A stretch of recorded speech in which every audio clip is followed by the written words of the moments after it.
Daniel was a prophet of God and an extraordinary man of faith. You can learn about him in the appendix of biblical writers. 3 of Daniel's visions build the spine of the end times as found in chapters 2, 7, and 9. His book is truly captivating and worth reading and studying on its own. If you read from the beginning of chapter 2, you see that the king was so enraged by the failure of his wise men to interpret his dream that he ordered all of them to be killed. Daniel was one of these wise men by order of the king. See Daniel 1. When the captain of the king's bodyguard came for Daniel, he responded wisely and received an audience with the king to interpret his dream. After hearing the interpretation, the king responded by paying homage to Daniel and promoting him to be a ruler of Babylon and a chief over all the wise men. The statue the king saw in his dream was grand, of extraordinary splendor and awesome in appearance. Its grandeur was given to make a strong impression on the king. The text can be divided into 2 sections. First, a reiteration of the king's dream, then the interpretation. The king's dream. Daniel chapter 2, starting at verse 31.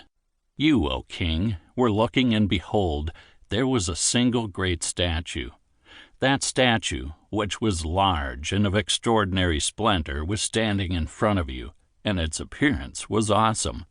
The head of that statue was made of fine gold, its breast and its arms of silver, its belly and its thighs of bronze, its legs of iron, its feet partly of iron and partly of clay. You continued looking until a stone was cut out without hands, and it struck the statue on its feet of iron and clay and crushed them. Then the iron, the clay, the bronze, the silver, and the gold were crushed, all at the same time, and became like chaff from the summer threshing floors, and the wind carried them away so that not a trace of them was found. But the stone that struck the statue became a great mountain and filled the whole earth. The interpretation.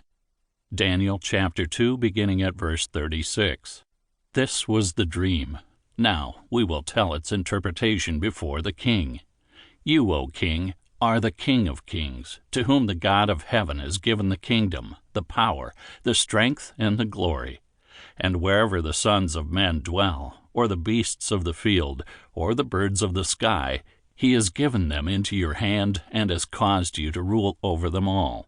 You are the head of gold. Kingdom 1. Babylon. Gold.